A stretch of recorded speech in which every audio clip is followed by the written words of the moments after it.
په سلامونو مو هرکلی کوم دوستانو، وخت مو په خیر، ستړي مه شئ. هغه څلور خبرې چې باید د واده په شپه خپلې مېرمنې ته ونه کړئ. مېرمنې ته هېڅکله ښکنځل مه کوئ. ښکنځل کول حرام کار دی. ښکنځل کوونکی شرعاً فاسق بلل کېږي.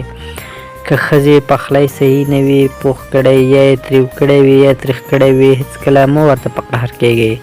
دا ظلم دی. ظلم حرام دی. کبیره ګناه ده. شرعاً د پخلي حق ورباندې نه لرئ. رسول الله صلی الله علیه وسلم فرمایي ان ظلم ظلمات یوم القیامه، یعنی ظلم به د قیامت په ورځ ډېرې تیارې وي ستا لپاره.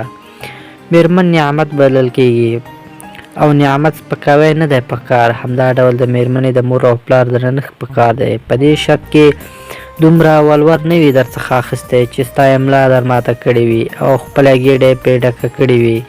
لږ فکر وکړه. یوه ماشومه چې د مور او پلار اولاد وي، ستا لپاره یې روزي، خوراک، څښاک، علاج یې کوي، د خپله جیبه پیسې ورباندې مصرفوي، دین پې زده کوي، پخلی پې زده کوي. کله چې ګل غوندې ځوانۍ ته ورسېږي، دغه خپل اولاد ستا خدمت ته عرض کړي، تا ته بچیان راوړي، نفساني خواهشات دې پوره کوي، ستا کالي مینځي، ستا د کور چوکیداره ده، ستا اولادونو ته مینه ورکوي، ستا سره د مقابلې موټی نه لري. پر دغه ښځه مور او پلار یې رحم وکړه. مطلب دا چې ارامه او مې ځوروه.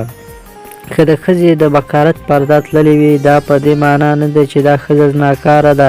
ډاکټران صاحبان پوهېږي چې دا په ډېرو لاملونو دغه پرده له منځه ځي. مور، پلار، رور، خور په وقار او محبت د ښځې په حقوق خبر کړه چې دوی ورته د ښکنځلو، رټلو او شاقه کار په کولو حق نه لري. د ښه ژوند لپاره دا مهمه ده چې خپل مېرمن په جایزو سفرونو کې درسره بوځئ. نارینه چې تفریح ته اړتیا لري، ښځه هم تفریح ته اړتیا لري. خپل مېرمن د ځان سره په سفر بېولایب مه بولئ.